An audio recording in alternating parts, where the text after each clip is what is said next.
Vamos a iniciar. Buenos días. ¿Cómo están? Buenos días.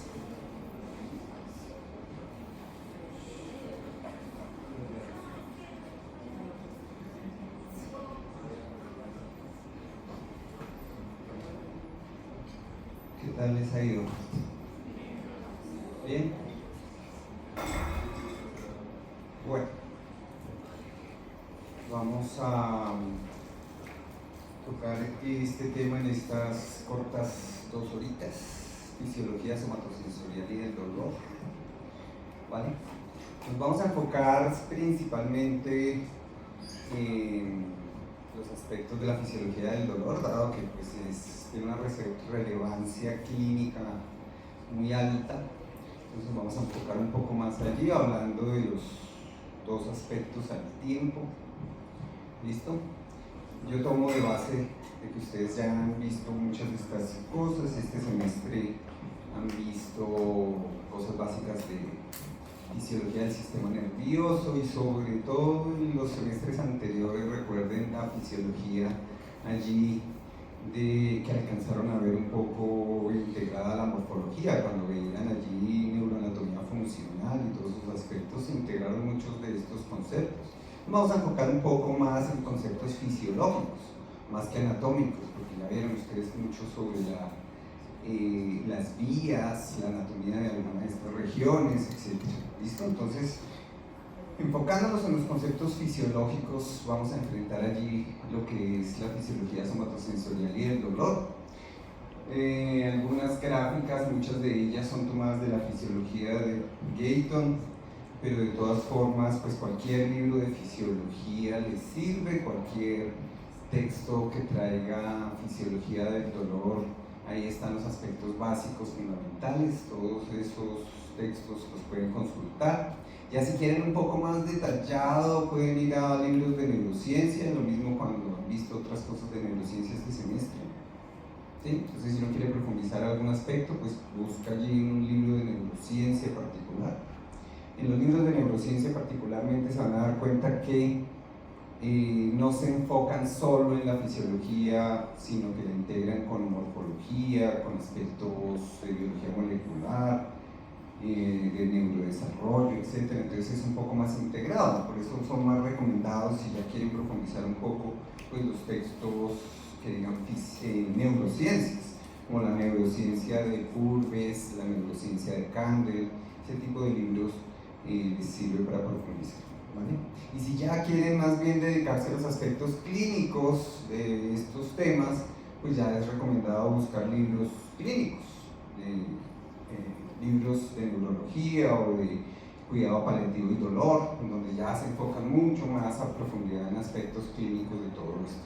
¿Listo? Entonces, dependiendo de lo que uno quiere hacer el enfoque, pues tiene que asimismo buscar la bibliografía, ¿vale?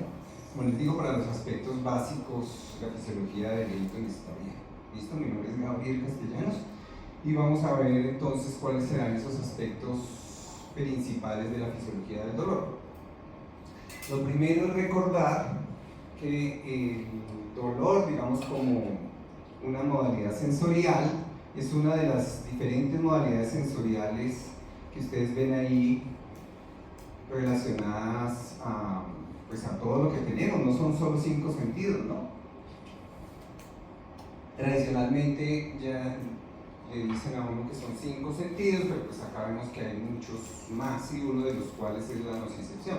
O aquí mismo podríamos pensar en aspectos, por ejemplo, térmicos relacionados al dolor, por ejemplo, aspectos de dolor y pluricepción que son similares. Efectivamente, todas estas modalidades sensoriales interactúan un poco. Entonces, siempre en fisiología debemos pensar que las cosas no están aisladas, probablemente están interactuando en algún punto, ¿no? El típico ejemplo es que uno, cuando se golpea muy fuerte, pues intenta inhibir las vías de dolor un poco allí, ejerciendo presión, ¿cierto?, sobre la piel en zonas cercanas, y eso le ayuda a uno a disminuir un poco la sensación de dolor, ¿sí? Como consintiendo ahí un poco alrededor de la zona o haciendo presión. Entonces ahí uno se da cuenta de la interacción. En cuanto a el neurodesarrollo, se pueden imaginar ustedes que todos estos sentidos se van desarrollando de forma asimétrica durante la gestación, es decir, no todos se desarrollan al mismo tiempo, ¿cierto? Los primeros en desarrollarse efectivamente son relacionados a la parte táctil y a la parte propioceptiva, a la parte táctil, a la parte vestibular, pero poco a poco se van desarrollando los otros sentidos y el dolor ya empieza a desarrollarse antes de nacer, ¿no? Los fetos durante el neurodesarrollo ya empiezan a presentar signos, conductas, evidencias, cambios autonómicos relacionados a la percepción del dolor probablemente. Entonces eso es algo que se va dando progresivamente durante la gestación. ¿Listo? Y en cuanto a, digamos, ya la parte de terminología fisiológica, aquí aplicamos todos los mismos conceptos que pues ustedes han visto en otras modalidades sensoriales. Tenemos que pensar en que uno de los principales eventos que tenemos acá es la transducción de los estímulos, ¿sí? Sea para el tacto, sea para el dolor.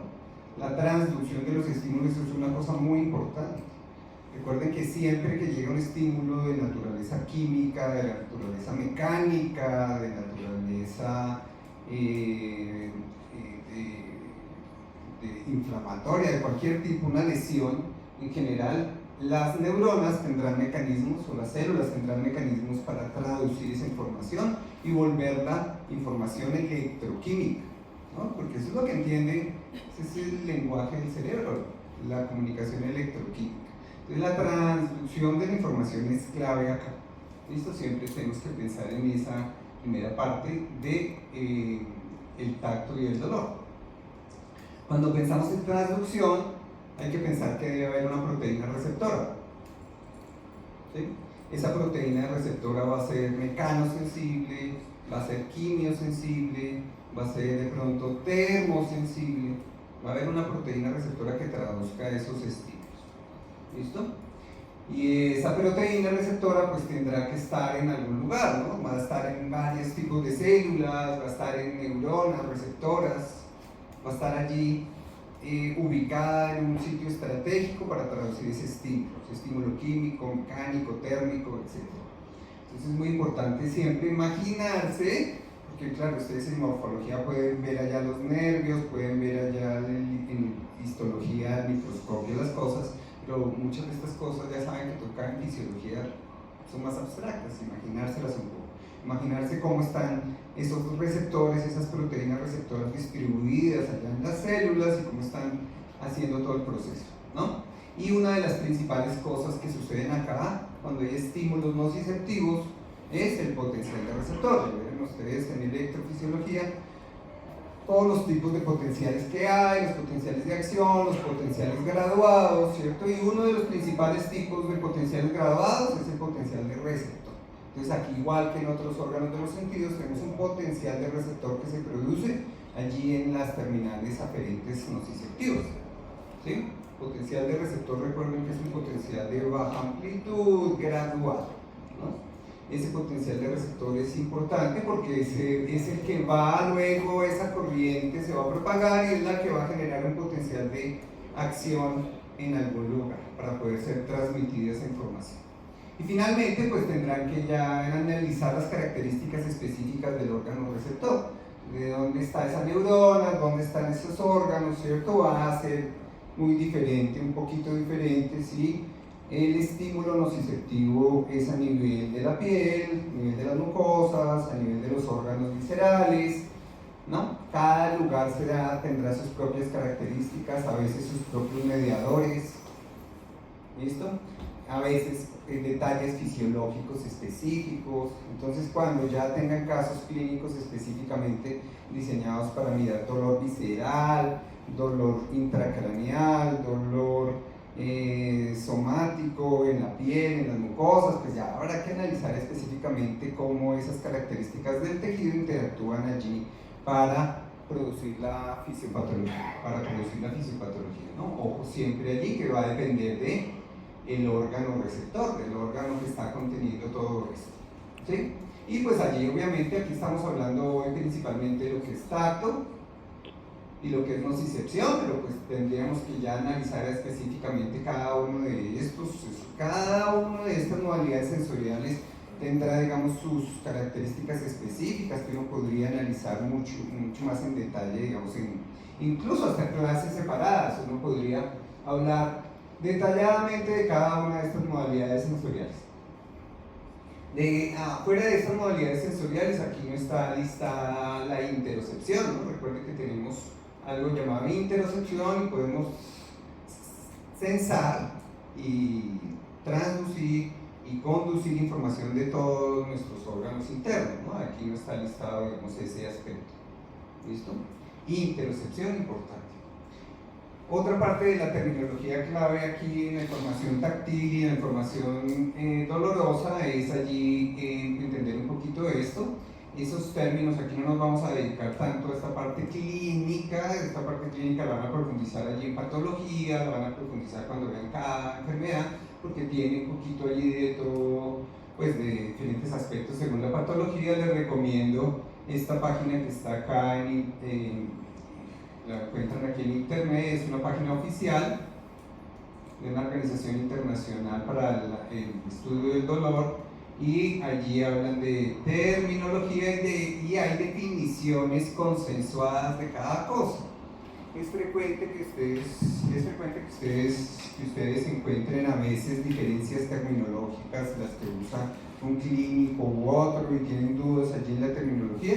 Es bueno referirse, digamos, aquí a esta terminología que es consensuada. Definiciones para cada una de estas cosas, ¿no? ¿Qué voy a resaltar yo en este momento de estas palabras que les invito allí a buscarlas un poquito más detalles para diferenciarlas? Uno, que una cosa es nocicepción y otra cosa es tipos de dolor. Fíjense que son dos conceptos separados. Una cosa es nocicepción y otra cosa es dolor en general o tipos de dolor. Nocicepción, entonces, ¿qué es específicamente? Eso tiene que ver con los aspectos puramente sensoriales de conducción de la información nociceptiva, ¿sí? Me hago entender, aspectos puramente sensoriales de la conducción y el procesamiento de la información nociceptiva. Hasta ahí. La información nociceptiva que se origina, la información nociceptiva que se origina de cualquier parte del cuerpo, está como fallando el micrófono, me parece. La información nociceptiva que se origina de cualquier parte del cuerpo se va a conducir y se va a procesar. A eso es lo que nos llamamos puramente nocicepción, y podemos, digamos, que localizar el estímulo nociceptivo donde está. Sí, a veces es más fácil, otras veces en dolor visceral es más difícil la localización, ¿sí? Pero no tiene en cuenta otros aspectos que sí tiene la palabra dolor. Cuando ya hablamos de dolor como tal, el dolor está definido como una experiencia no solamente sensorial, sino emocional y cognitiva. ¿Sí? El dolor como tal está definido de forma mucho más amplia. El dolor es una experiencia sensorial, cognitiva, emocional, relacionada allí a un daño real o potencial, de un tejido en particular. ¿Sí? Quiere decir que, por un lado, tenemos nocicepción y por otro lado la experiencia asociada sensorial a eso. Y esa experiencia incluye aspectos emocionales y cognitivos. Y eso quiere decir que el tratamiento del dolor puede incluir tratar la nocicepción, tratar esa parte de conducción, transducción, procesamiento inicial, o puede también incluir aspectos emocionales y cognitivos para el tratamiento.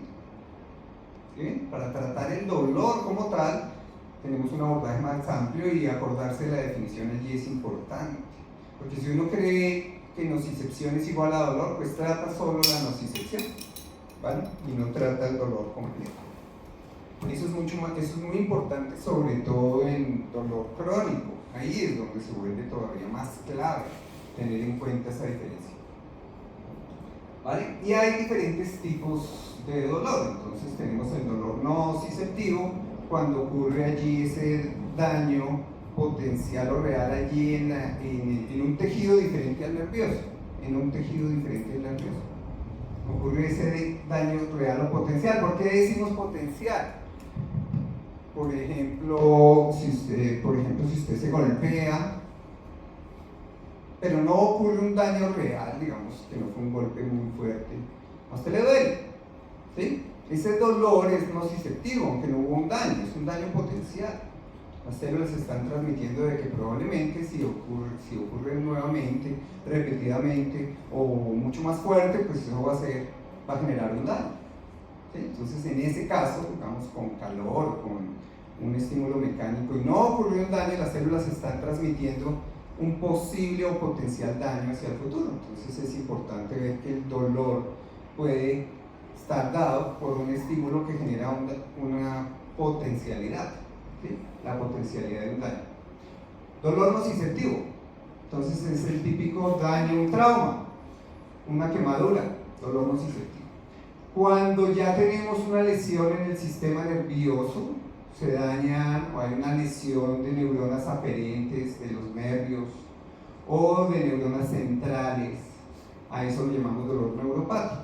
Ya cuando lo que se está dañando, alterando es el nervio como tal o los axones como tal. Esos axones empiezan a generar información, el remanente o lo que quede, los axones que queden transmitiendo información empiezan a generar impulsos ectópicos, potenciales de acción ectópicos, comienzan a disparar más fuertemente porque hubo un daño, ¿vale? Dolor neuropático, más difícil de tratar obviamente.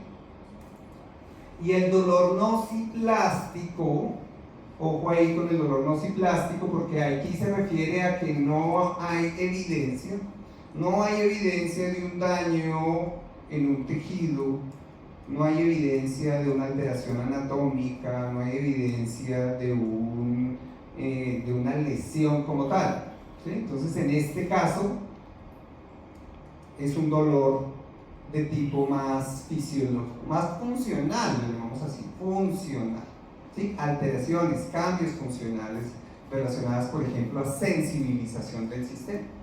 Las neuronas periféricas o centrales se sensibilizan y hay otros mecanismos que ahorita vamos a nombrar, pero digamos que ahí tenemos que pensar que los cambios son más funcionales, no hay evidencia como tal de un daño muy grande. ¿Listo? Bien, y para cada uno, bueno, ahí a la línea lo puse de terceras específicamente porque me parece importante, a veces se olvida este término y es importante sobre todo en dolor neuropático nociplástico. Este término alodinia es cuando hay dolor ocasionado por un estímulo que no debería doler, algo que no debería producir dolor, por ejemplo, un cambio de temperatura, un roce de la piel, ¿sí? Usted pone, por ejemplo, su diapasón cuando examina a un paciente y lo pone, está un poquito frío, el paciente no siente ese frío tanto, sino le duele. Eso es alodinia. Un estímulo que no debería generar dolor, genera dolor, ¿sí? Entonces, ojo con ese término que es muy importante, sobre todo aquí en dolor neuropático y nociplástico. Como les digo, los invito a leer un poco esos conceptos y a diferenciarlos.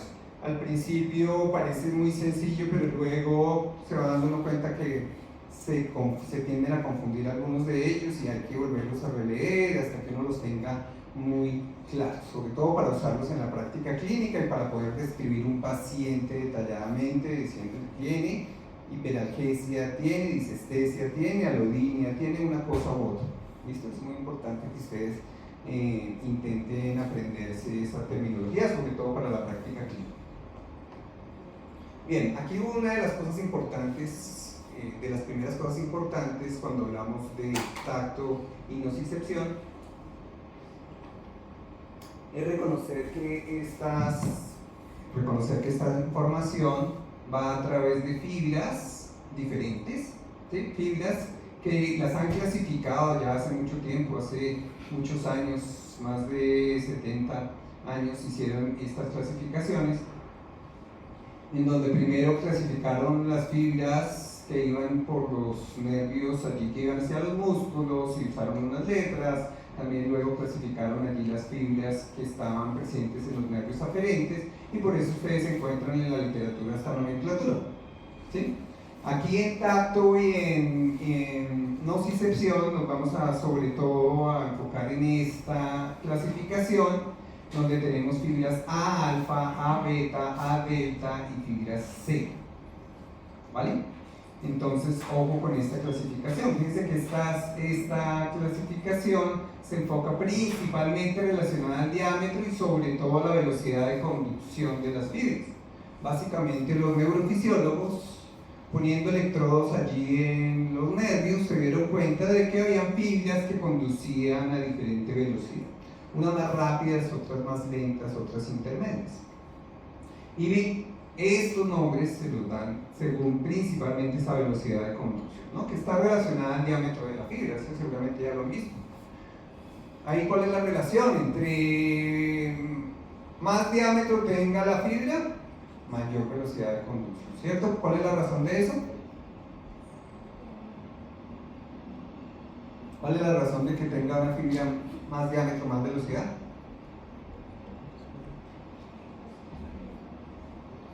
Entonces la primera respuesta es la mielina, ¿no? Entonces, esa es una de las razones, ¿sí? Pero luego también recuerden que hay otras razones que tienen que ver con la conductancia del axón, según el diámetro, la cantidad de medio conductor que tiene el interior y otras propiedades de la membrana que también tendrán que ver con esto, ¿no?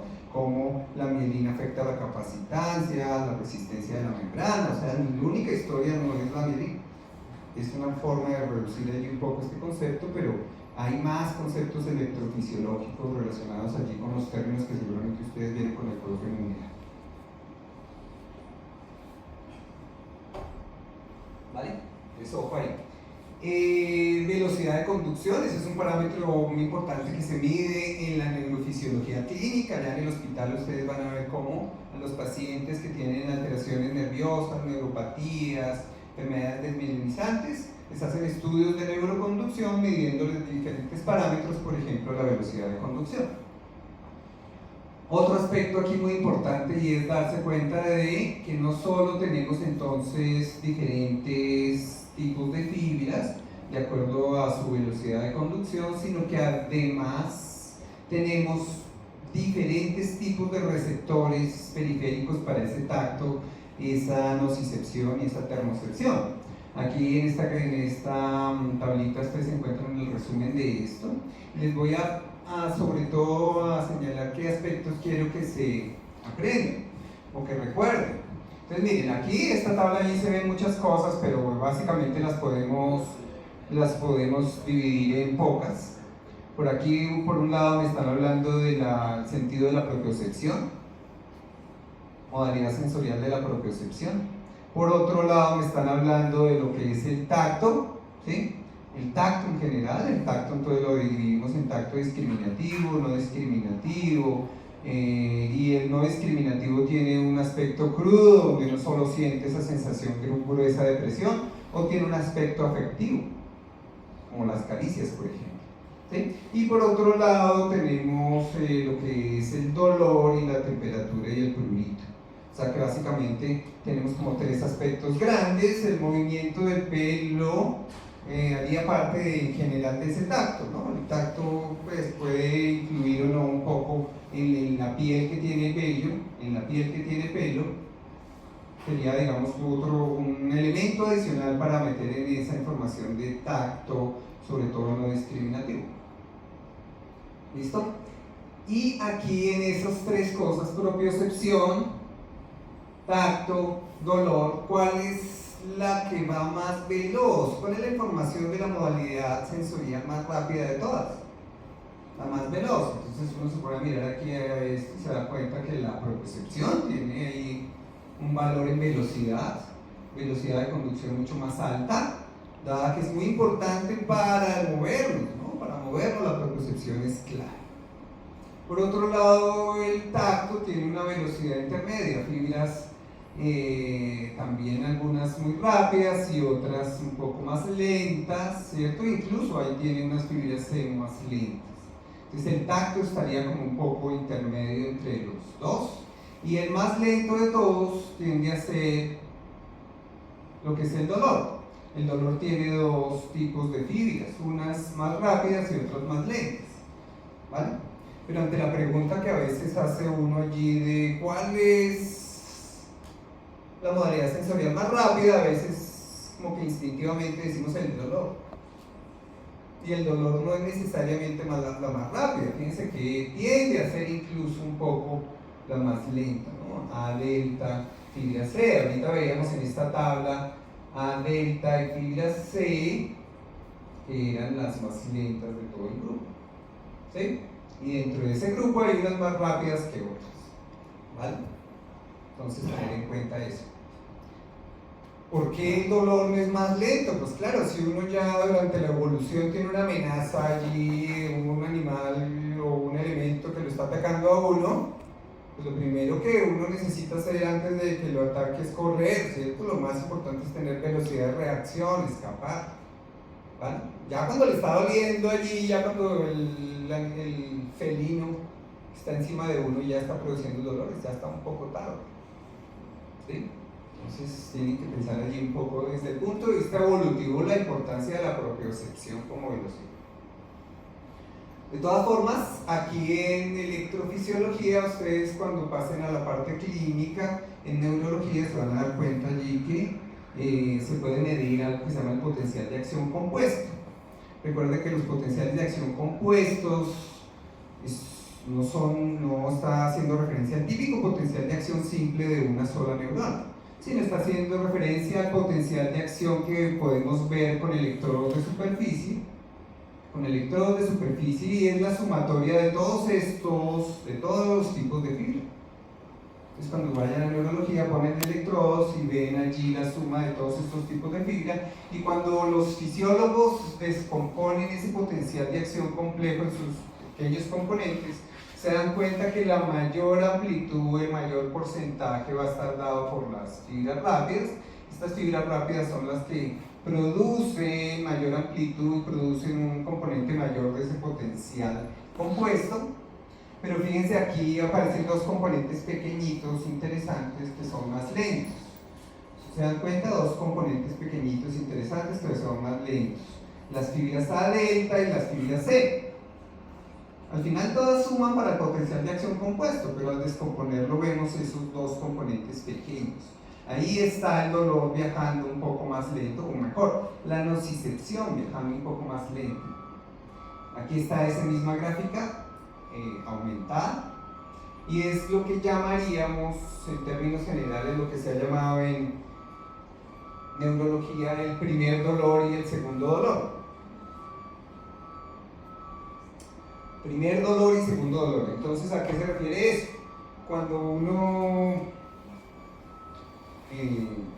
se quema un poco o se golpea un poco, se te han dado cuenta de que uno primero siente una sensación rápida que le activa a uno el reflejo de retirada. Entonces esa información rápida que uno le activa los reflejos de retirada, o por lo menos prestarle atención allí a lo que está haciendo enormemente, activa el sistema nervioso central. Esto va a una velocidad mucho más alta, ¿sí? Por eso tarda mucho menos tiempo, aquí está esta escala en el tiempo, tarda mucho menos tiempo ese impulso en pasar por el electrodo, va a una velocidad más alta, y este pico del primer dolor se refiere a las fibras A delta, que están levemente mielinizadas, levemente mielinizadas. Mientras que el segundo dolor es esa sensación que queda remanente después del primer dolor, esa sensación, dependiendo de qué tan fuerte se haya quemado o qué tan fuerte se haya golpeado, queda una sensación allí lenta, como a veces pasajera, ¿cierto? Que dura unos segundos, o si ya hay una lesión, pues puede durar más tiempo. Ese segundo dolor está dado principalmente, no exclusivamente, pero sí principalmente por las fibras C no mielinizadas. ¿Vale? ¿Cuál de esas creen ustedes que sean las más alteradas cuando hay un dolor crónico? Probablemente, ¿cierto? Probablemente, efectivamente, las que usualmente quedan con alguna alteración fisiopatológica más prolongada son las fibras C. ¿Sí? Entonces estas fibras van a ser importantes para la fisiopatología del dolor crónico. Bueno, entonces tenemos dos tipos de dolor según la velocidad. Primer dolor y segundo dolor, dado por los tipos de fibras. ¿Listo? Ese es un concepto básico allí en cuanto a los tipos de fibras, velocidad de conducción y los tipos de dolor. Ya ustedes luego en la parte clínica van a ver que los dolores se pueden clasificar de múltiples formas, según la temporalidad, según la localización, según la cualidad, las características del dolor, según la cronicidad, según muchos aspectos y muchas clasificaciones para clasificar clínicamente un dolor y ayudarles a intentar saber qué tipo de dolor puede ser y dónde se está originando. No es tan sencillo. Vimos entonces que las fibras que tienden a llevar ese tipo de información nociceptiva son unas y las fibras que tienden a llevar la información táctil son otras.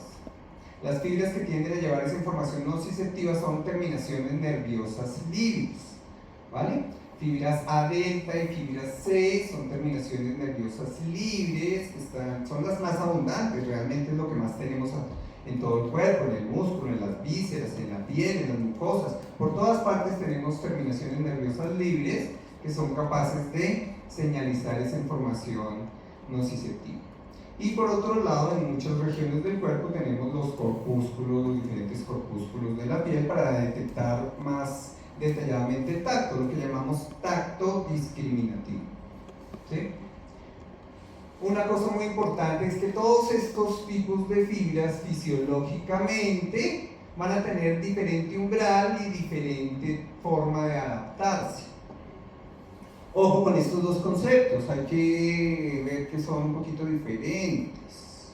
¿Sí? El umbral se refiere a qué tanto estímulo necesita ese axón para disparar un potencial de acción.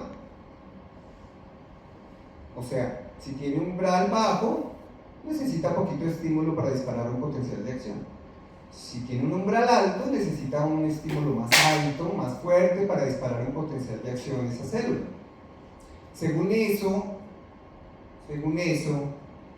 umbral, las fibras nociceptivas seguramente son de bajo umbral o de alto umbral. Depende un poco, pero tienen comparadas con las fibras de tacto discriminativo.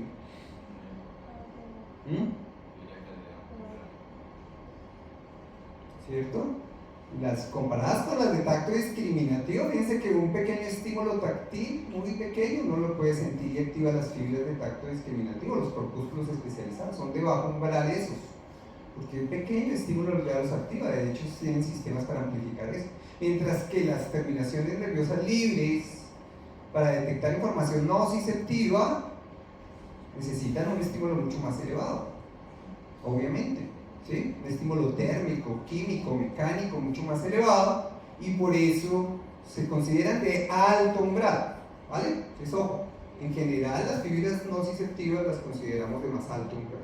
Claro, esos umbrales son dinámicos, las células pueden cambiar un poco su fisiología, de pronto se sensibilizan y si una célula se vuelve más sensible, eso quiere decir que el umbral, ¿qué le pasa? ¿Se vuelve más alto o más bajo? Si una fibra nociceptiva se vuelve más sensible, se sensibiliza, por ejemplo, en dolor crónico, su umbral se vuelve con el tiempo que más alto o más bajo. Más bajo, claro, más bajo. Baja el umbral un poquito y entonces pues más fácilmente dispara su potencial de acción. ¿Sí ven? Entonces ahí con esto del umbral ya dividimos a las fibras de bajo umbral, fibras de alto umbral, teniendo en cuenta que esos umbrales pueden variar y por ejemplo en dolor crónico esas fibras tienden a bajar el umbral. ¿Sí se dan cuenta? Y esos son los aspectos allí básicos de la fisiología de esas células. Lo otro importante es tener en cuenta la adaptación de esas fibras. Todas esas fibras van a tener diferentes tipos de adaptación, algunas se van a adaptar muy rápidamente, otras se van a adaptar lentamente. ¿Sí? ¿Qué quiere decir la adaptación? Entonces aquí experimentalmente viene el investigador y pone un estímulo continuo, ¿sí? Pone un estímulo continuo y algunas de esas neuronas siguen disparando potenciales de acción durante todo el estímulo. A esa se le llama readaptación lenta. Al final de pronto terminan adaptándose o no se adaptan en ningún momento, sino siempre señalizan el estímulo. Otras, en cambio, sí se adaptan muy rápidamente, ¿sí? Tienden a hacer una adaptación muy veloz, señalizan al principio y señalizan al final. Dentro de los corpúsculos de la piel o dentro de las células especializadas para el tacto discriminativo, lo que es los corpúsculos de Pacini, las células de Merkel, Ruffini, etcétera. Esas células habrá algunas que tengan de adaptación lenta, otras de adaptación rápida, se complementan para detectar diferentes estímulos, ¿sí? Pero en cuanto a las fibras nociceptivas, ¿qué han notado ustedes? Si viene un estímulo doloroso, ¿esas fibras se adaptan rápidamente o lentamente? Un estímulo doloroso ahí uno lo deja de sentir rápidamente o lo sigue sintiendo. Lo sigue sintiendo, ¿cierto? Usualmente las fibras son de adaptación lenta, especialmente las fibras C. Las fibras C son de adaptación más lenta, ¿sí? Muchas veces ni siquiera terminan adaptándose, sino siempre señalizan ese estímulo. ¿Vale? Entonces fíjense que tanto en el sistema táctil de discriminación como en el sistema nociceptivo de las fibras nociceptivas hay diferentes velocidades de adaptación. Y eso es muy importante en fisiología porque eso indica que son señales complementarias las que se necesita para que el cerebro entienda qué es lo que está pasando. Acuérdense que aquí en el cerebro solo entiende de información electroquímica y de qué tanto le señalizan unas neuronas versus otras. Entonces, en ese sentido, pues para que el cerebro pueda interpretar adecuadamente los estímulos necesita fibras de diferentes umbrales, necesita fibras de diferentes tipos de adaptación y todo eso le genera información complementaria. ¿Sí? Información complementaria al cerebro para entender cuál es la señal. Aún así es difícil para el cerebro a veces entender cuál es esa señal, pero pues necesita esa información complementaria. A estas fibras de adaptación lenta también a veces les dicen tónica, por si se encuentran por ahí la palabrita, disparos tónicos. A estas fibras de adaptación rápida les dicen disparos fásicos. A veces los fisiólogos usan esas palabras para muchas neuronas que disparan de esa manera, ¿no? Son conceptos fisiológicos. Ya cuando el sistema entonces necesita enviar la señal nociceptiva, entonces va a utilizar principalmente esas fibras de adaptación lenta, ¿cierto? De adaptación un poquito más rápida, fibras de conducción de diferentes velocidades, ¿sí?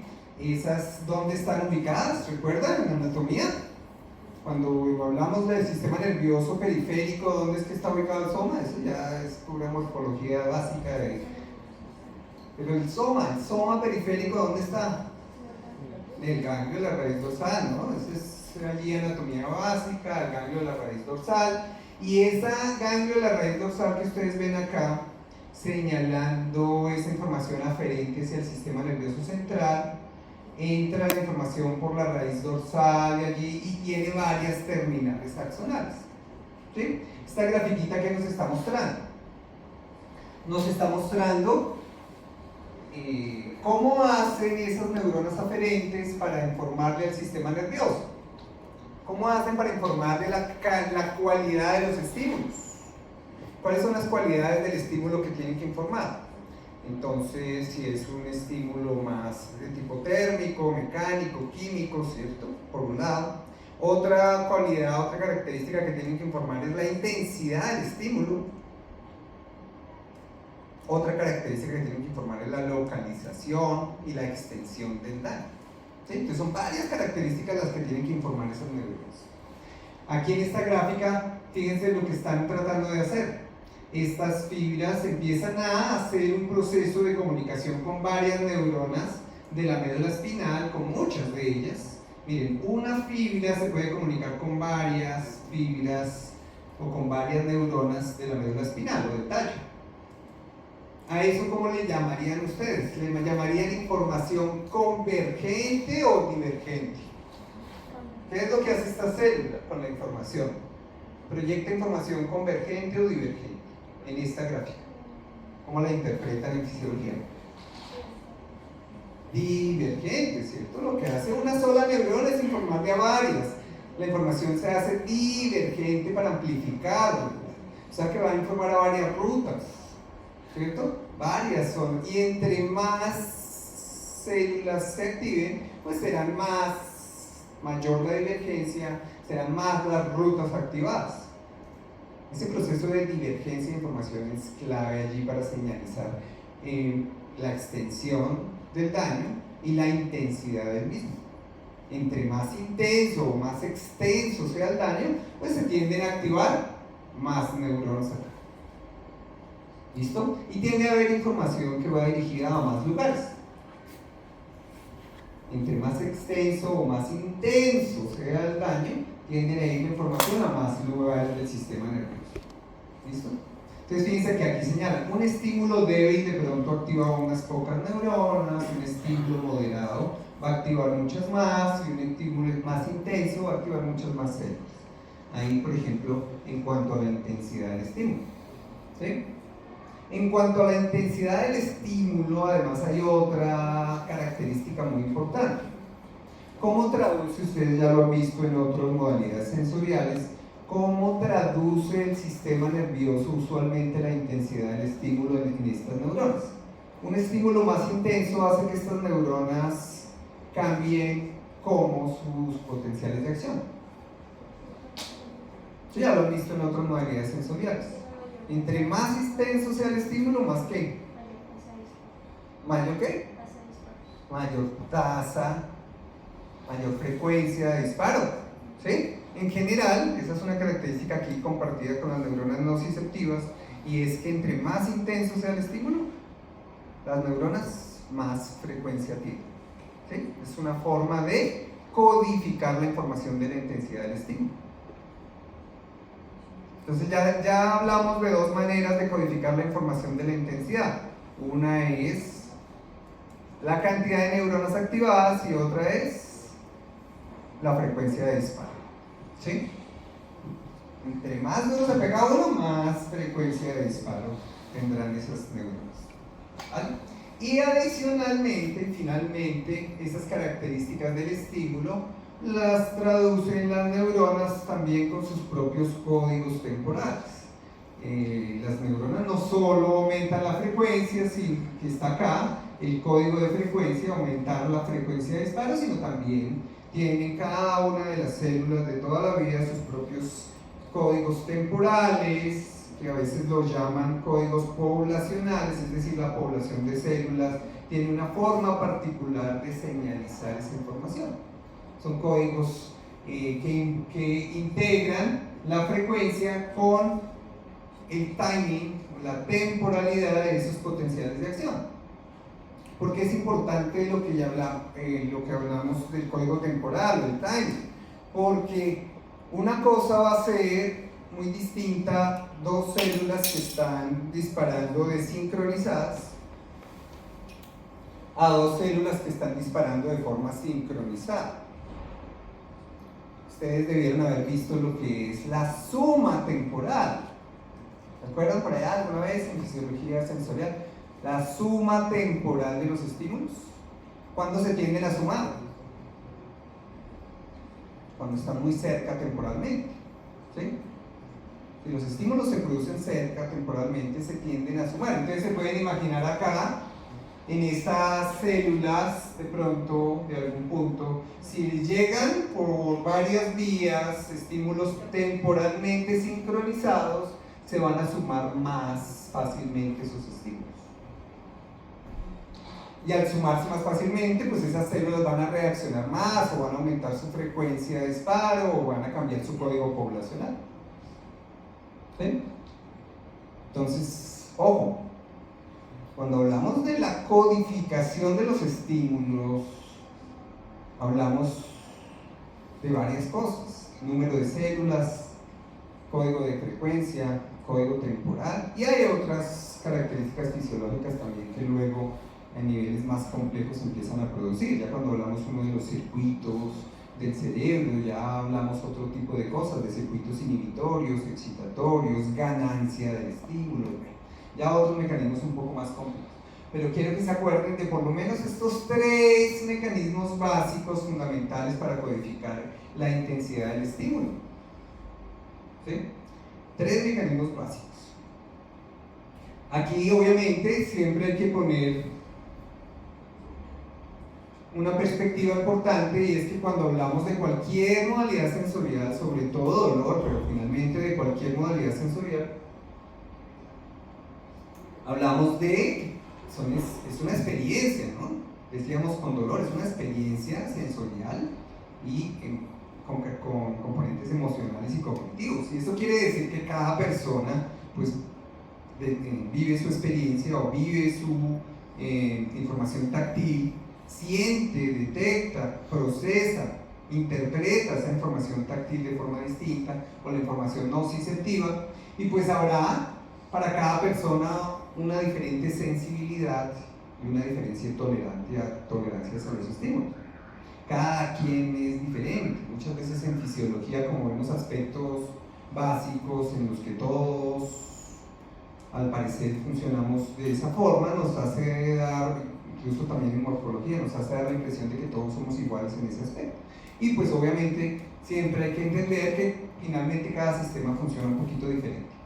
Aquí un pequeño ejemplo: hacen una encuesta allí, o miran y evalúan en un número de personas particular cuál es su sensibilidad, digamos, a un estímulo. En este caso, por ejemplo, a un estímulo térmico nociceptivo, ¿sí? En un rango nociceptivo.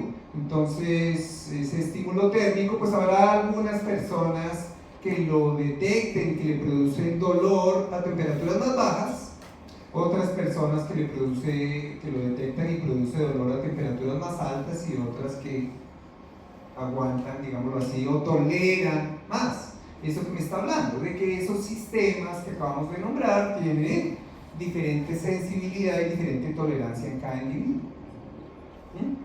Y esto va a estar dado por muchas cosas: influencia genética, influencias ambientales, influencias de la experiencia previa de cada persona, ¿no? Dependiendo de la forma como cada persona se haya acostumbrado a ciertos estímulos, eso puede cambiar. Es decir, puede haber variabilidad y puede haber cambios durante la vida, que recuerden que en neuro lo llamamos plasticidad, aprendizaje y plasticidad.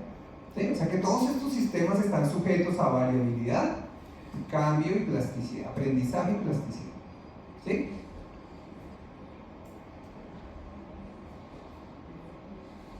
Por eso, esto es porque es importante clínicamente, porque usted va a evaluar personas que de pronto tienen una lesión pequeña pero les duele mucho,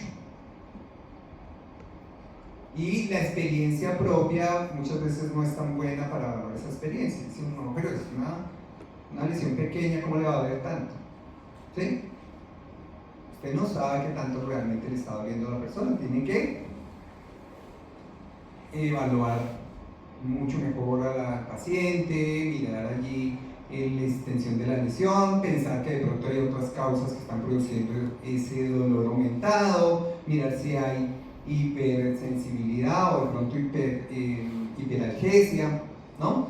O aceptar que esa persona en verdad le puede estar doliendo muchísimo más de lo que uno esperaría, y es normal, ¿sí?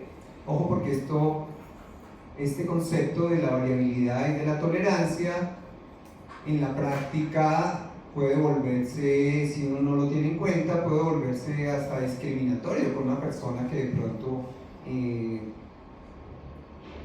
se queja de un dolor muy exagerado, ¿no? Y a la persona, al médico, a la médica, le parece que eso es exagerado, ¿sí?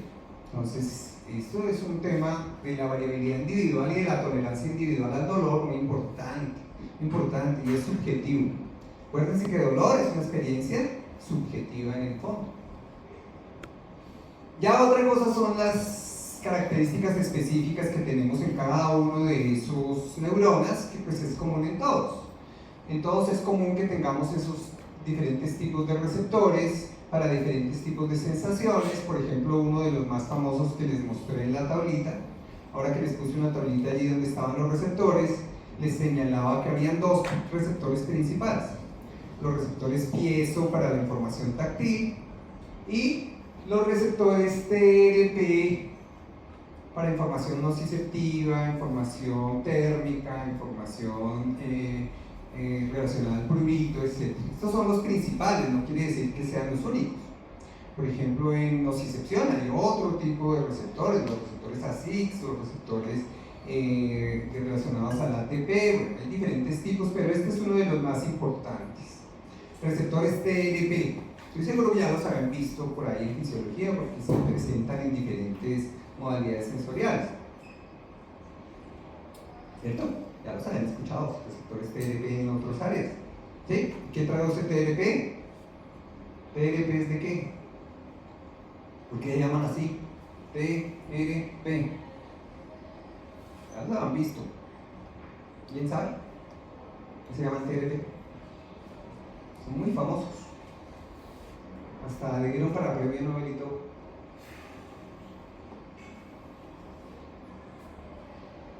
¿Alguien? ¿No? ¿No les suena?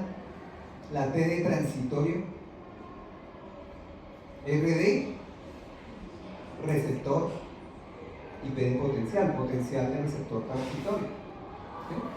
Se descubrieron relacionados a esos potenciales de receptor que les nombré al principio. Los potenciales de receptor que se producen en todo proceso de transducción. Y como se descubrieron allí relacionados a una fase, a un estado transitorio, pues les pusieron ese nombre. Y hay de diferentes tipos, es toda una familia de receptores.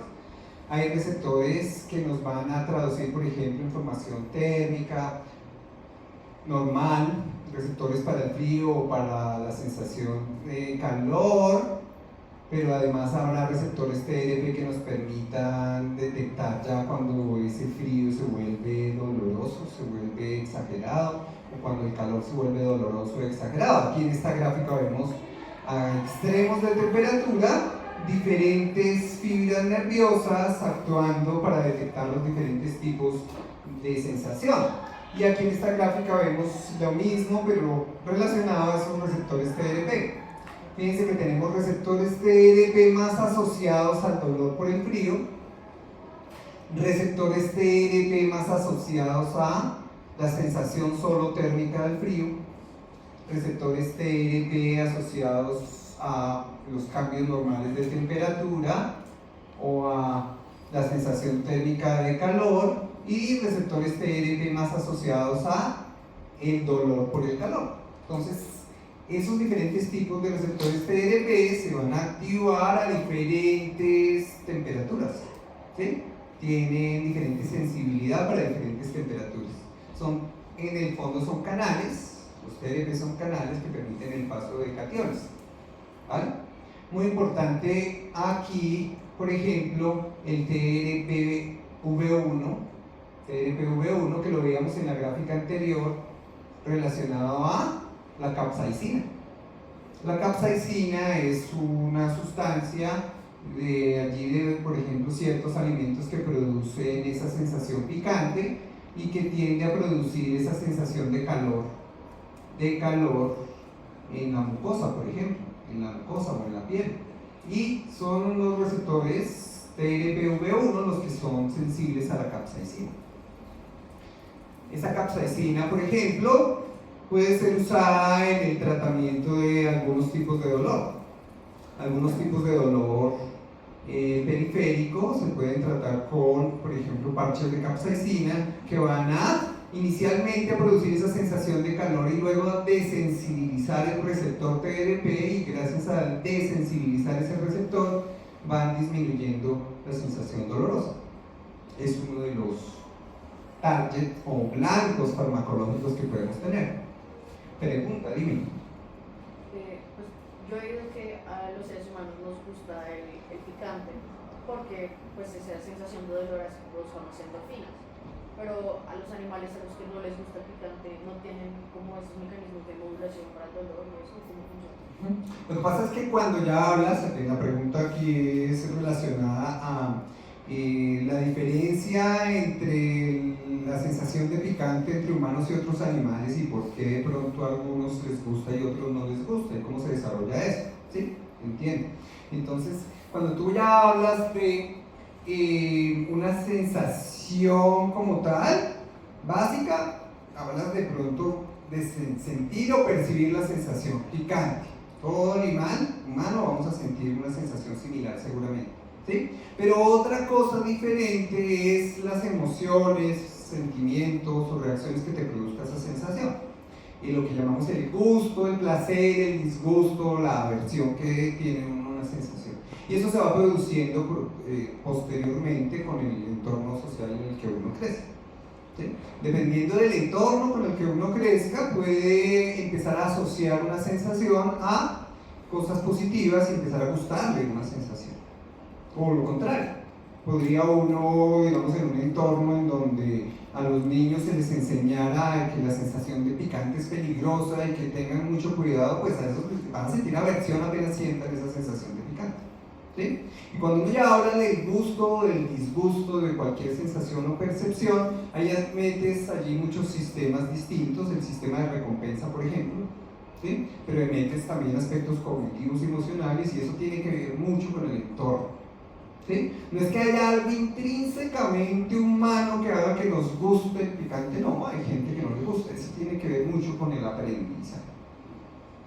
Entonces otros animales de manada podrían aprender a disfrutar. Entonces un animal cualquiera, si se empieza a asociar un estímulo aversivo, ¿sí? Un estímulo que es aversivo intrínsecamente, porque parece indicar allí algo de quemazón, un posible daño, si se empieza a asociar algo a que eso en verdad tiene algún valor social para el grupo, podría gustarles. ¿Sí? Obviamente los animalitos no se enseñan usualmente este tipo de cosas, ¿sí?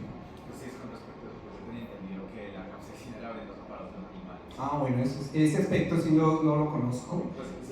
Capsaicina venenosa para algunas especies, puede ser. Algo así como lo de la cafeína o lo de la teobromina, que si no son capaces de ponerla, pues...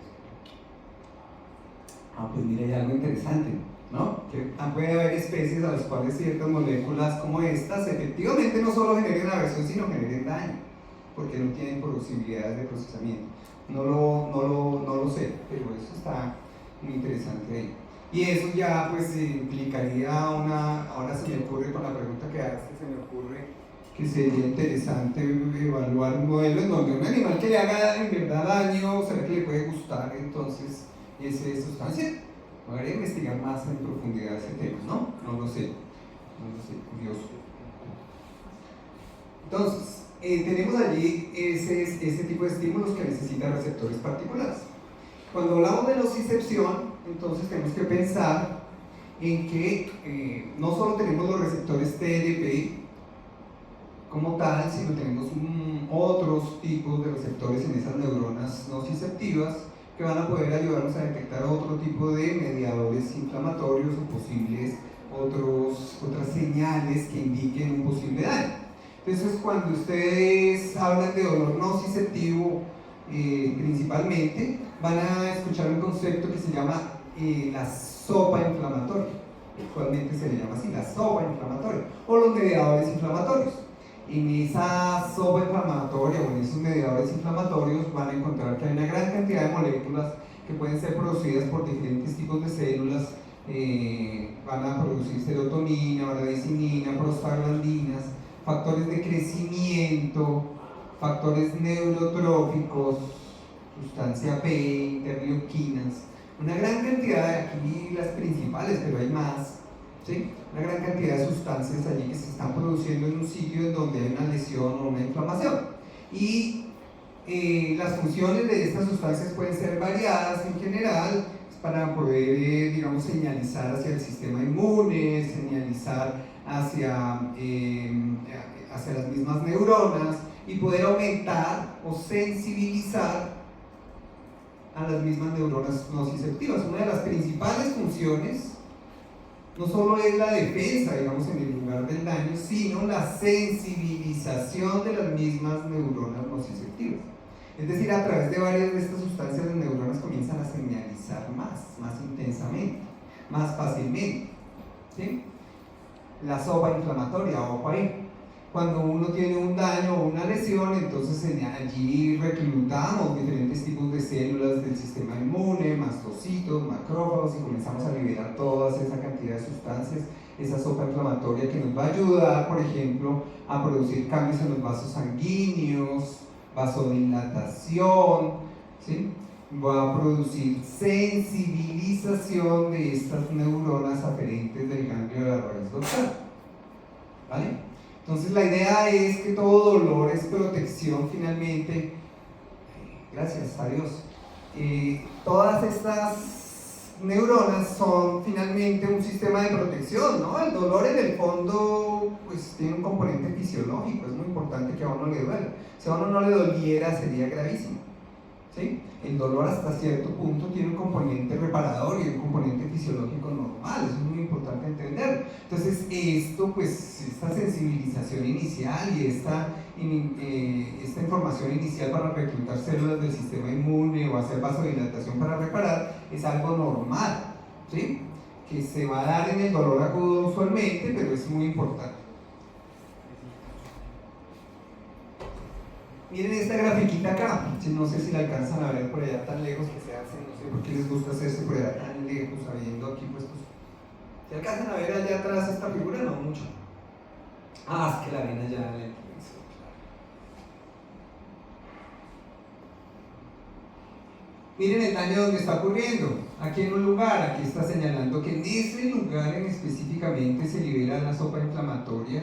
Allí muchos mediadores químicos que van a hacer lo que les dije, pero fíjense que algunos de esos mediadores van a ir a células que están vecinas y un poco más alejadas, dependiendo la magnitud del daño.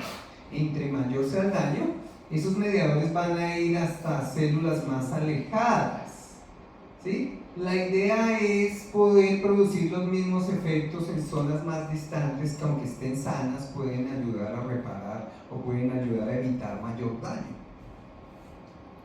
La idea es sensibilizar a estas neuronas que están alejadas.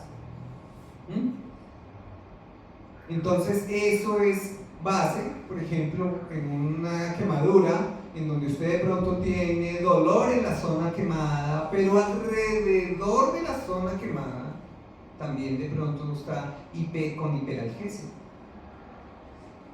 ¿Sí? Un estímulo doloroso puede producir más dolor, o incluso podría llegar a tener una zona de alodinia, donde las células están sensibilizadas y un estímulo no doloroso podría producir dolor.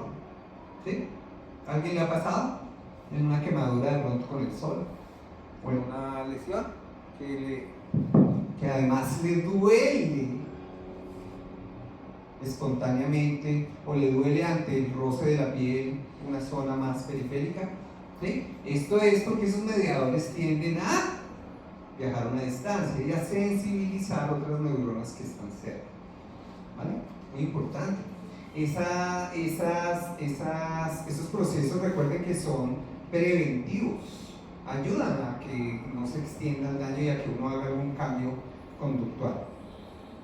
Por otro lado, hay otra cantidad allí de sustancias que tienen ciertas implicaciones farmacológicas. Por ejemplo, todas las neuronas del sistema nervioso periférico, cuando señalizan dolor, pueden liberar sustancia P, pero también pueden liberar otro péptido que se llama el CGRP. El péptido relacionado al gen de la calcitonina, así se llama, péptido relacionado al gen de la calcitonina, ¿sí? El CGRP. Este péptido, digamos que no había sido muy importante tradicionalmente, se le había dado más importancia a la sustancia P en la comunicación del dolor, o al glutamato, o a otros neurotransmisores, hasta que empezó a investigarse más y se descubrieron varios medicamentos que actúan a través de ese receptor CRGP, puede ser a nivel periférico o a nivel central, y esos medicamentos son de dos tipos. Unos son los que más se usan para dolor agudo, y sobre todo en migrañas, se usan más principalmente ahí. En migrañas son los antagonistas del CGRP. Son medicamentos que inhibiendo ese receptor logran disminuir el dolor, principalmente usados en migraña. También se usan otros que se llaman anticuerpos monoclonales contra ese receptor. Eso se usa menos frecuentemente, sobre todo en prevención de la migraña, pero lo mismo. Se usan anticuerpos monoclonales contra ese receptor y se logra disminuir o prevenir los futuros eventos, episodios migrañosos. Entonces es muy importante este CGRP, sobre todo en farmacología, porque ya hay medicamentos, principalmente en migraña, antagonistas y anticuerpos que se usan para tratar ese tipo de dolores. ¿Sí? Esa sustancia, ese péptido relacionado al gen de la calcitonina, produce diferentes funciones. Una de las cosas que hace migraña, por ejemplo, es producir vasodilatación, y entonces al inhibir ese receptor en migraña se logra controlar un poco el dolor. Parte de la fisiopatología de la migraña tiene que ver con la vasodilatación. Entonces, al controlar la vasodilatación mejoran parcialmente ese dolor. En migraña también pueden utilizarse otros medicamentos que se llaman los triptanes. Los triptanes, esos medicamentos van a actuar sobre receptores de este tipo. ¿Este receptor de qué es? El 5-HT1B o el 5-HT1D. ¿Esos son receptores de qué? ¿De qué neurotransmisor? 5-HT. Está muy fácil, ¿sí o no? ¿Cuál es? Receptores de, sí, por ahí lo dijeron, serotonina, ¿no? Serotonina. Receptores de serotonina. Del 5-HT1B y 1D. Los 5-HT1 son receptores inhibitorios de serotonina, ¿sí? Y al agonizar esos receptores de serotonina a nivel periférico, esos receptores están localizados tanto en la neurona como en los vasos sanguíneos y son receptores inhibitorios.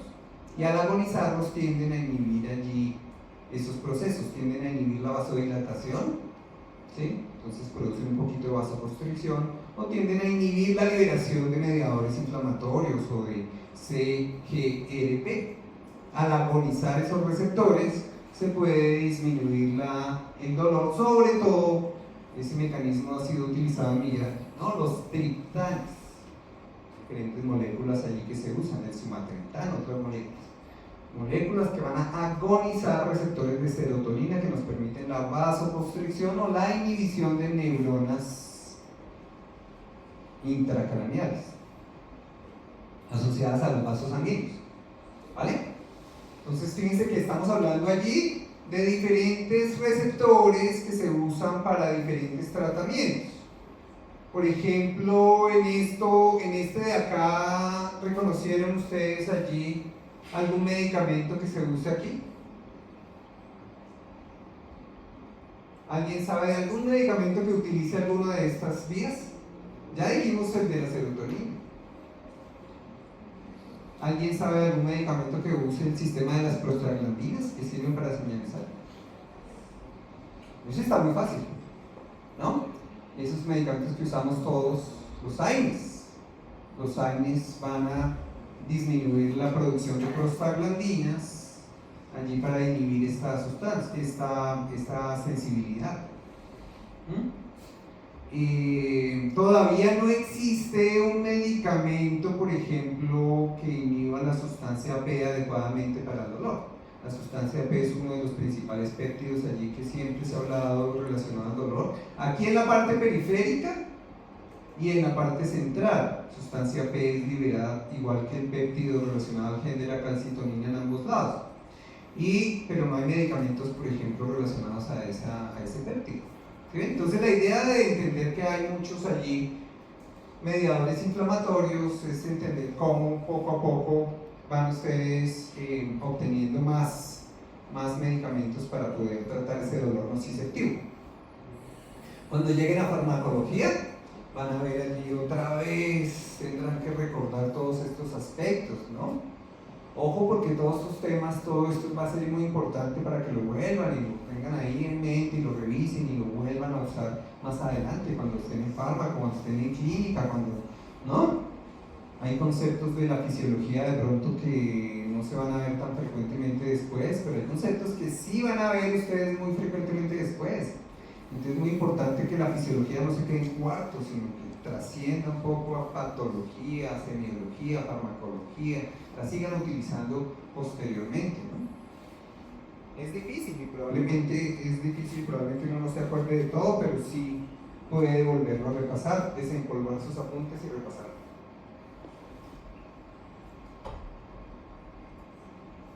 Al final, cuando usted utilice un tratamiento, es muy importante que sepa cómo funciona, ¿no?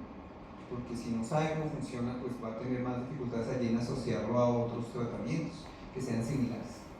Aquí tenemos otro mecanismo que se está probando farmacológicamente. Los mastocitos liberan un factor de crecimiento, ¿sí? Ese factores de crecimiento me van a señalizar allí las células nociceptivas, pero ese factor de crecimiento, fíjense que tiene asociados receptores metabotrópicos que van a llevar información al núcleo de la célula, va a llevar información al núcleo de la célula aquí del ganglio de la raíz dorsal, y esa célula va a producir otras sustancias, por ejemplo el BDNF, el factor neurotrófico derivado del cerebro, y ese BDNF, esos factores neurotróficos van a señalizar también a nivel del sistema nervioso central, factores de crecimiento y factores de neurotróficos que señalizan información nociceptiva. ¿Por qué también están presentes en toda esta sopa inflamatoria o en todos estos mecanismos nociceptivos? ¿Para qué creen ustedes que necesitamos factores neurotróficos, factores de crecimiento? Para potenciar la plasticidad de las células. Cuando hay un dolor, las células tienen que también mirar si van a señalizar más, a crecer nuevas prolongaciones axonales, a desarrollar nuevas sinapsis, ¿sí? Van a tener que hacer plasticidad de pronto para poder intentar allí señalizar de una mejor manera.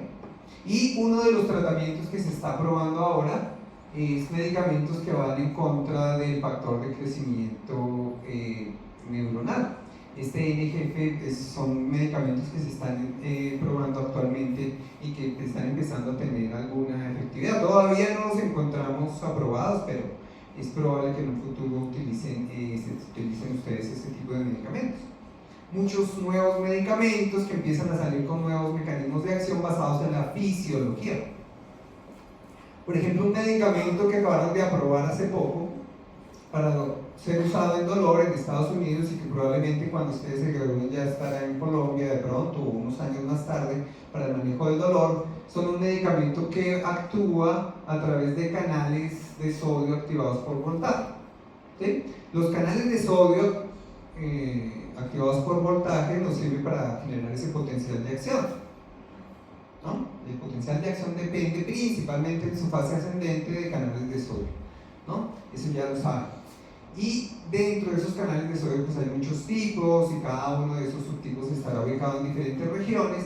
Aquí nos vamos a concentrar en nocicepción principalmente en los canales tipo 1.7, 1.8, 1.9. Por ejemplo, un uso muy interesante de este canal o un ejemplo muy interesante de este canal 1.7 está en varias enfermedades que producen dolores muy fuertes o que producen insensibilidad al dolor, que los nombré hace un rato, ¿se acuerdan? El dolor es una cosa esencial, básica, de defensa. Imagínense tener una mutación en un canal y tener una insensibilidad congénita al dolor. Eso es extremadamente peligroso para un bebé, no darse cuenta que se está lastimando, se está lesionando.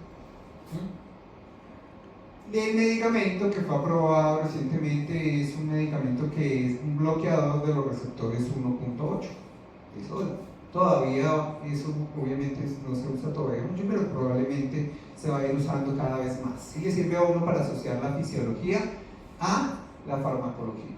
Entonces, ojo con ese canal 1.8 porque es importante en las neuronas periféricas nociceptivas. Miren, ahí está sistema nervioso periférico, nociceptores, utilizan principalmente ese canal para transmitir esa información y por eso los medicamentos han sido útiles ahí. Otro mecanismo fisiológico importante que van a ver ustedes asociado a la farmacología es los moduladores de canales de calcio.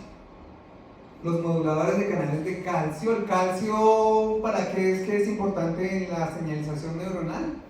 Para muchas cosas, pero sobre todo ¿para qué? ¿Se acuerdan que entra calcio y las vesículas tienen proteínas calcio sensibles o dependientes de calcio? Entonces la fusión de las vesículas en gran parte depende de ese calcio que ingresa. Y los bloqueadores de calcio o moduladores de calcio se van a unir a la subunidad 2-alfa-delta, a la alfa-2-delta, se llama así subunidad alfa-2-delta, a esta subunidad del canal de calcio voltaje dependiente, y estos medicamentos que se llaman gabapentinoides, se usan muchísimo para modular el dolor. Básicamente lo que están es evitando, disminuyendo la entrada de calcio en las neuronas que están más activas. Cuando uno tiene una lesión o información nociceptiva que está allí en el cuerpo, pues las neuronas nociceptivas ya dijimos van a estar más activas que otras, ¿cierto? Entonces modular esa acción de esas neuronas a través de bloquear el canal de sodio o bloquear el canal de calcio puede ser útil. Estos bloqueadores de canales de calcio, por ejemplo, se usan más frecuentemente en dolor neuropático y en dolor nociplástico. Ahí es donde más acción tiene, donde más se usa, dolor neuropático y en dolor nociplástico. ¿Vale? Eso en cuanto a la parte más periférica, digamos que fíjense que ahí es muy importante tener en cuenta los receptores, los mecanismos de transducción y los mecanismos de activación de esas neuronas.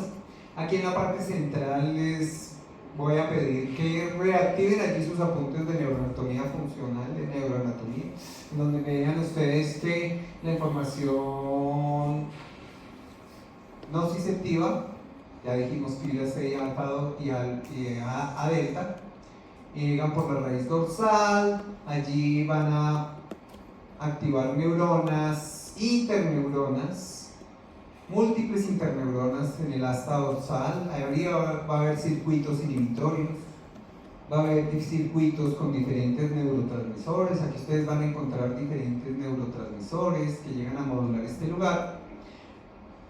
¿Cuál es el principal neurotransmisor de estas neuronas aferentes? En general es excitatorio, es glutamato el principal, pero ya dijimos ahorita, estas neuronas liberan péptidos, ¿no? Pueden, sobre todo las neuronas C, las fibras C, liberan sustancia B o liberan el péptido relacionado con el gen de la calcitonina aquí, y otros péptidos. Entonces aquí hay varios tipos de neurotransmisores. También aquí ustedes se tienen que imaginar información descendente. Hay información que desciende del cerebro para conectarse con estos circuitos del asta dorsal y poder hacer modulación. ¿Sí? Y luego viene la neuroanatomía clásica que nos dice allí que la información tiende a decusarse más o menos en el mismo nivel por donde ingresa la médula espinal o el tallo, y luego a ascender de forma contralateral por el enlace espinotalámico ventrolateral. Formación anatómica por allá que seguro se la aprendieron y la tienen que repasar. La vía anterolateral, ¿no? Usualmente se decusa por el mismo nivel. Esta información nociceptiva hace lo mismo o hace algo diferente que la táctil, ¿se acuerdan? El tacto discriminativo. El tacto discriminativo también se decusa aquí por el mismo nivel y sube por el mismo lugar, o lo hace por otro sitio. ¿Quién se acuerda? El tacto y la propriocepción, el tacto discriminativo y la propriocepción, ¿por dónde suben? ¿Por dónde ascienden? ¿Ya hicieron borrón y cuenta nueva del semestre pasado o qué? ¿Alguien se acuerda? ¿Cordón lateral o cordón posterior?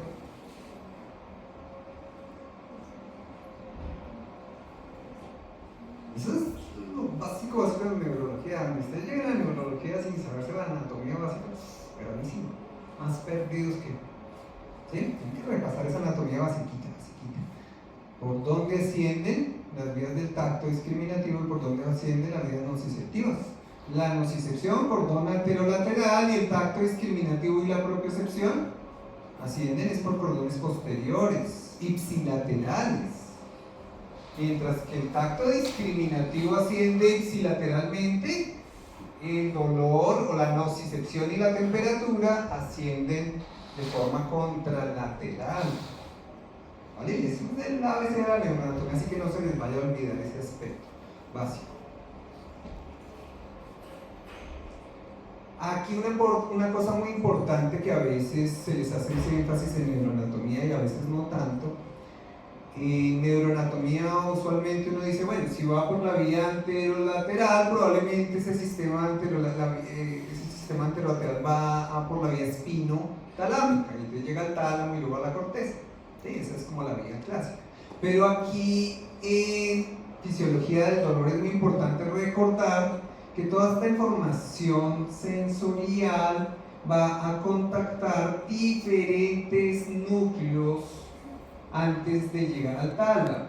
Va a haber fibras que terminen en la formación reticular, va a haber información que termine en la sustancia gris periacueductal, va a haber información importante que termina en el hipotálamo, va a haber información importante que termina en otros núcleos del tallo cerebral, por ejemplo, donde se libera serotonina, noradrenalina, dopamina, etc. ¿Sí? Entonces, las vías de dolor no es tan simple como decir espinotalámico. Lo espinotalámico es para la discriminación y localización, para decir dónde es que me duele. Pero en fisiología del dolor es muy importante reconocer que vamos a tener información dirigida a la formación reticular, al hipotálamo, a otros centros autonómicos, es decir, va a haber fibras espinoreticulares, espinohipotalámicas, espinomesencefálicas, hacia la amígdala, por ejemplo, ¿sí? Diferentes zonas que no son el tálamo. ¿Y por qué? ¿Por qué tenemos tanta información divergente? ¿Se acuerdan que al principio decíamos, llega la neurona y hace divergencia? La información sube a varios lugares. El dolor, la nocicepción tiene un componente evolutivo muy grande que no solo es discriminativo, sino que va a activar procesos autonómicos, procesos emocionales, procesos hormonales hipotalámicos, va a activar muchas cosas adicionales. ¿Sí? Entonces es importante ver cómo, a diferencia de otros sistemas, en donde se enfatiza principalmente el tálamo, aquí en dolor, tenemos que acordarnos que la información va a varios lugares, al hipotálamo, a la sustancia reticular, al área gris periacueductal, a varios sitios para poder dar una respuesta fisiológica más integral, una respuesta que incluya componentes autonómicos, endocrinos, conductuales, etc. ¿Y esto por qué es importante clínicamente? ¿Por qué puede ser importante clínicamente eso? Saber que no solo es el aspecto de localización y ya.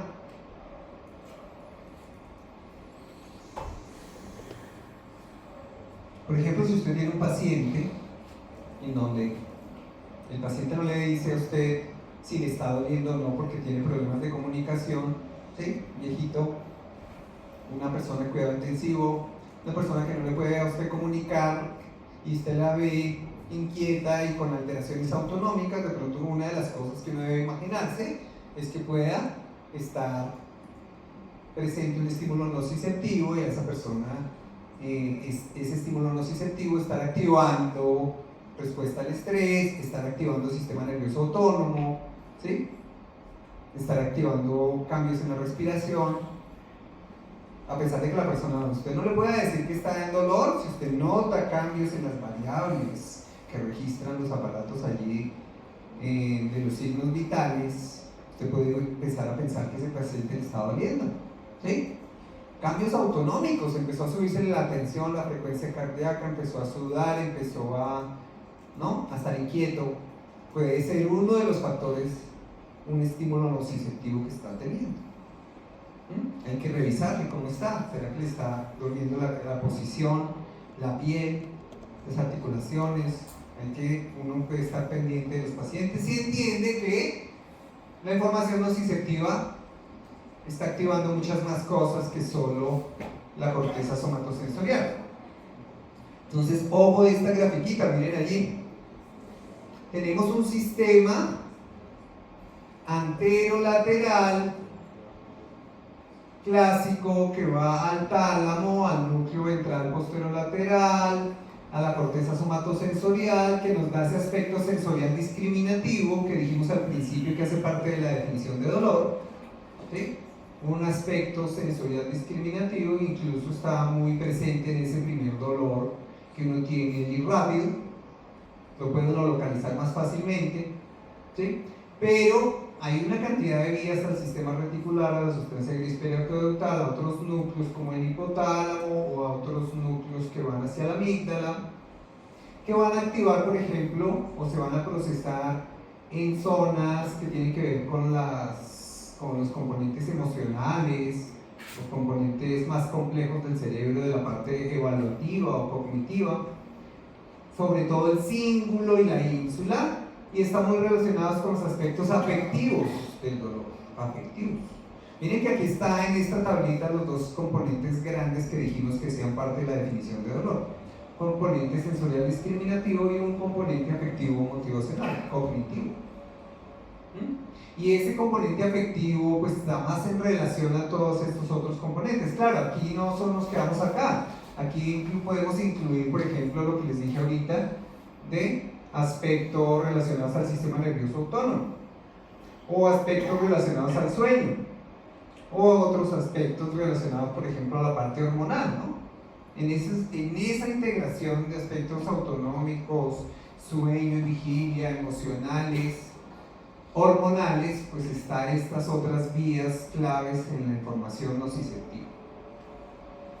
Muy importante que cuando ustedes se imaginan una persona que le está doliendo, un dolor agudo, pero sobre todo un dolor que persiste, que no se pasa rápidamente, se imaginen todos esos mediadores inflamatorios y se imaginen la sensibilización que pueden estar teniendo esas neuronas y se imaginen, ¿cierto?, las vías, diferentes vías que les van a permitir contemplar los aspectos más integrales del dolor. Luego, cuando pasa en la clínica, ahí ocurre un fenómeno que a veces uno se aprende rápidamente los elementos clínicos y si no repasa e integra con la anatomía o la fisiología, como que los borra. Y más adelante, cuando entra a la residencia y vuelve otra vez y le toca allí repasarse todo ahí, como que pareciera que lo entendiera por primera vez. Es curioso cómo las personas a veces llegan a residencia o a posgrados y dicen: por fin entendí que... ¿no? Pero lo pueden hacer de una vez si quieren. Integrar anatomía, morfología, fisiología, ¿sí? Para un signo o un síntoma del paciente que se va a presentar frecuentemente en la práctica.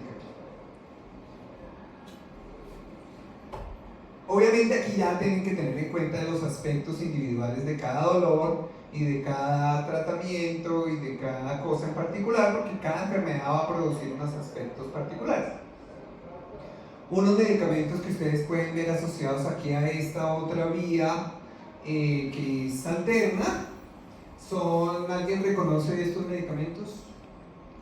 ¿Se llaman así? ¿Esa es la sigla? ¿Alguien lo reconoce?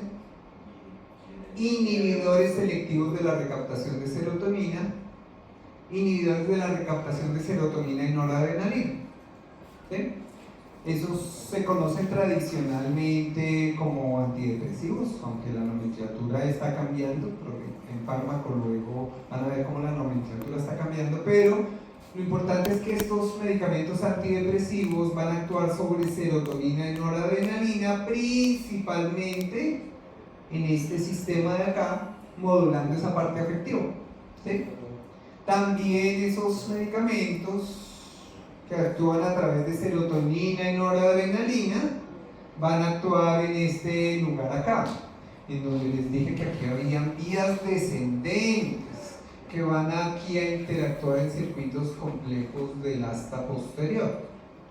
Entonces esos medicamentos van a actuar tanto en lo afectivo como en la parte nociceptiva allí para modular la transmisión de la nocicepción. ¿Sí? Entonces fíjense cómo ya hay tratamientos farmacológicos que pueden ser usados para modular estos aspectos, sobre todo en dolor crónico. Principalmente en dolor crónico se usan esos medicamentos y a veces ayudan a disminuir un poco, sobre todo se usan en dolor nociplástico, pero también pueden ser útiles a veces en otros tipos de dolor. Con ese tema de la modulación descendente, quiero que le presten mucha atención a esto. Modulación descendente, aquí pareciera ver la vía normal que le dicen a uno que la información, la que les mostré ahorita, asciende por la vía espinotalámica hasta la corteza, ¿cierto? Pero miren, aquí está otra, y es vías descendentes de modulación del dolor. Cada vez que un dolor persiste por varios minutos, por más tiempo, comienzan a activarse vías de modulación descendente, que parten de diferentes lugares. Pueden partir del cíngulo, pueden partir de otras zonas de la corteza, pueden partir de allí de la amígdala, de la sustancia gris periaqueductal, o sea, de todos estos sistemas que vienen acá, principalmente el cíngulo, la amígdala, incluso el hipotálamo, parte información descendente, ojo, neuronas de proyección, pero que van en sentido contrario, ¿vale? Y esas neuronas que van en sentido contrario van activando diferentes núcleos en su camino para intentar modular de forma descendente el ingreso de la información nociceptiva. ¿Para qué nos puede servir modular esa información descendente, chicos?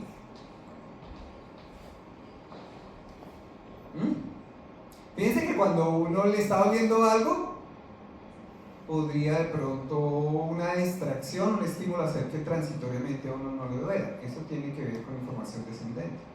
O sobre todo, el típico ejemplo de esto es cuando una persona tiene una situación de estrés agudo en donde tuvo una lesión en alguna parte del cuerpo, pero por un rato, transitoriamente, no se dio cuenta o no le dolía casi, a pesar de la gravedad de la herida, ¿no? Se han escuchado casos en donde, no sé, la persona de pronto en una situación de emergencia muy grave no se dio cuenta de que tenía una herida gigante, ¿cierto? Por ejemplo, en un combate, en una guerra, en un accidente de tráfico, mientras salvaba allí a su familiar no se dio cuenta que tenía una herida enorme, ¿sí? ¿Qué pasó ahí? ¿Por qué no esa información nociceptiva no estaba allí como? Porque hay una modulación descendente que transitoriamente va a inhibir ese dolor, ¿sí? Esa inhibición descendente del dolor, esa modulación descendente del dolor va a estar dada por diferentes neurotransmisores que van a modular en diferentes puntos la información nociceptiva. La pueden modular aquí en los diferentes núcleos que les nombré, en la sustancia reticular, en la sustancia gris periaqueductal y sobre todo aquí en el asta posterior. Este es uno de los principales sitios en donde se da la modulación descendente del dolor. Esa modulación descendente del dolor va a estar dada por diferentes moléculas que son liberadas en esa zona, principalmente 4. ¿Alguien sabe cuáles son los 4 principales neurotransmisores o sustancias que nos modulan el dolor internamente, un dolor fisiológicamente, que están asociadas también al efecto placebo, por ejemplo? ¿Cuál? Una de las principales son los péptidos opioides endógenos, ¿sí? Esa es una de las principales moléculas que van a ser liberadas en este sistema descendente. Péptidos opioides endógenos. Miren aquí cómo señalizan que se activan de forma descendente neuronas encefalinérgicas que van a producir esos péptidos opioides endógenos, principalmente, no endorfinas, sino principalmente encefalinas en diferentes lugares, en la sustancia gris periaqueductal, en el RAFE, en el asta posterior de la médula espinal, ¿vale? Pero esas encefalinas igual actúan allí a través de los mismos receptores para opioides. También se pueden producir endógenamente si el dolor aumenta, se va a producir endorfinas, también producimos endorfinas, ¿sí? Entonces ese es uno de los principales. Otros dos de los principales son las fibras noradrenérgicas y serotoninérgicas que les nombré hace un ratito. ¿Se acuerdan que les dije que habían antidepresivos que actuaban a través de estos neurotransmisores, serotonina y noradrenalina? La serotonina, recuerden que se produce en el RAFE, la noradrenalina en el locus coeruleus, y esos neurotransmisores descienden hacia la médula espinal o hacia el tallo a modular el ingreso del dolor, gracias a que hay receptores de diferentes tipos, ¿no? Recuerden que la noradrenalina y la serotonina tienen tanto receptores inhibitorios como excitatorios, y sobre todo en esos receptores inhibitorios se usan para modular el dolor. ¿Listo? Y el último sustancia que se produce aquí en la fisiología, bueno, se producen más, pero las cuatro principales son los péptidos opioides endógenos, serotonina, noradrenalina y endocannabinoides. Producimos endocannabinoides en muchos lugares de este sistema también para disminuir o modular la información nociceptiva, ¿vale? Esos son como los cuatro principales que adicionalmente también participan en el sistema de generar placebo. Por eso el placebo comparte un poco esta fisiología con la modulación descendente del dolor. Esa modulación descendente del dolor entonces nos va a afectar las dos cosas, tanto la experiencia sensorial, porque se va a disminuir la actividad de la vía como tal espinotalámica, y la experiencia emocional, porque los péptidos opioides y los otros neurotransmisores van a participar en ese sistema emocional. Cuando ustedes vean fisiología de las emociones, pues allí van a poder hablar de eso, de todos los neurotransmisores. Dime, pregunta. ¿Cuándo se utiliza un dolor secundario como la acupuntura para el tratamiento de dolores crónicos? ¿Cuál de los días se activa? Sí. Allí con otros tratamientos diferentes es un poco más complejo, porque depende, la respuesta va a depender mucho de, digamos, del sistema en que lo veas. Las personas que trabajan con medicina china como la acupuntura, ellos han desarrollado conceptualmente otra forma de ver la parte fisiológica, ¿sí? Y se basan principalmente sus explicaciones en esa forma distinta de ver la fisiología. Sí, pero esa es una explicación tradicional en ello. Lo que se ha visto en fisiología es que probablemente están activando estos mismos sistemas. Muy probablemente al estimular ciertos puntos del cerebro, de la piel, la acupuntura lo que está es ayudando a liberar algunos de estos mediadores endógenos del dolor, ¿sí? O sea, en general podríamos pensar que están intentando estimular esa vía natural que tenemos para el control del dolor, principalmente efectivamente péptidos opioides endógenos y eso. Pero probablemente es más complejo que eso, ¿no? Seguramente a nivel periférico también está ocasionándole algún tipo de cambios a la neurona a nivel periférico, muy seguramente, ¿sí? Habría que ya entrar específicamente, porque como hay diferentes sistemas de acupuntura, que dependiendo de la profundidad, el tipo de aguja, el tipo de estímulo, hay incluso algunos que utilizan estímulos activos, o sea, ese tema es un poquito más complejo. ¿Vale? Creo que alguien más iba a preguntar otra cosa.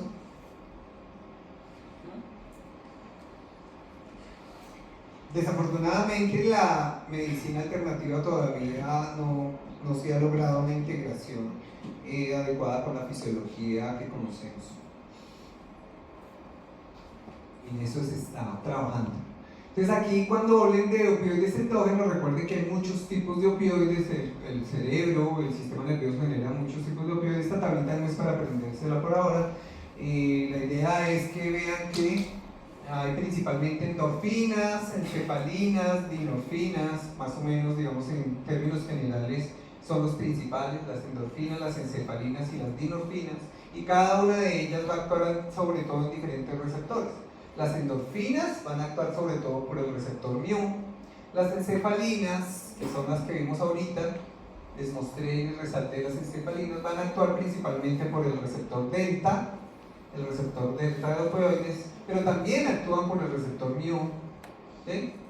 Lo mismo las endorfinas, principalmente aquí por el receptor mu, pero también pueden influir en el receptor delta, ¿vale? Mientras que las dinorfinas van a actuar principalmente por el receptor kappa. Esa es como la gran diferencia, aunque todas tienen una acción un poco frente a otros receptores. En general, tanto las endorfinas como las encefalinas tienden a inhibir esa información nociceptiva y tienden además a producir calma, tranquilidad, bienestar, sensación subjetiva de bienestar e incluso en ciertas dosis de euforia. ¿Sí? Puede llegar a producir, y cuando vean farmacología pues van a ver efectos secundarios de estos opioides exógenos cuando se usan como medicamentos, en donde pues, gracias a eso pueden generar trastornos por uso de sustancias, ¿sí? Adicciones. Los opioides, gracias a sus otros efectos sobre el placer, efectos eufóricos, efectos allí de bienestar, pueden generar fácilmente adicciones. Ojo con estos sistemas exógenos, por eso se tienen que usar los opioides con sumo cuidado.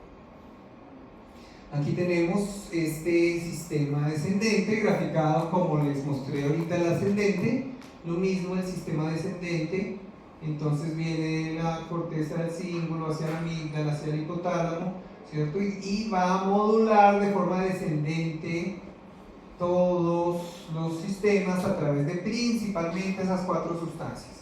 La dopamina también se libera, pero este no influye tanto, este más que tiene que ver es con el sistema de recompensa. Mientras que la norepinefrina, la serotonina y los péptidos opioides endógenos y los endocannabinoides sí van a actuar a todo nivel. ¿Listo?